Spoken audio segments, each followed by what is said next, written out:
పిల్లలు దేవుడు చల్లని వారే, కళ్ళ కపట మెరుగని కరుణామయులే. ఇది దీనికన్నా పెద్ద జోక్ ఉండదని. ఇప్పుడు పిల్లలు కళ్ళ కపట మెరుగని కరుణామయులు అనేది, ఇప్పుడు పిల్లలు అనేది ఇన్నోసెంట్ అనేది one of the biggest myths.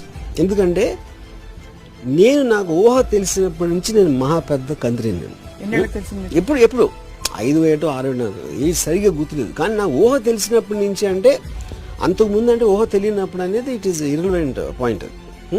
నాన్నగారు జేబులు డబ్బులు దొంగలు ఇచ్చేసి, లేకపోతే మా మదరు నాకు హోంవర్క్ చేయమని చెప్తే మా అమ్మ మీద కోపం వచ్చేసి, టీచర్ ఎవరికైనా జ్వరం వచ్చి లేకపోతే టీచర్కి ఏమన్నా అయిపోతే స్కూల్ హాలిడే వచ్చేస్తుందని ఆశపడి, సో నేను ఎంత చెడ్డగా ఆలోచించేవాడిని. సో నేను అమ్మాయి కూడా ఎట్లా అవుతాను, కేవలం నేను చిన్నవాడిని కాబట్టి. యూ జస్ట్ రిమెంబర్, మీరు మీ చైల్డ్హుడ్లోకి వెళ్ళి ఎవరి చైల్డ్హుడ్లోకి వాళ్ళు వెళ్తే వాడు ఎవ్వడూ అమ్మాయి కూడా ఫీల్ అవ్వడు.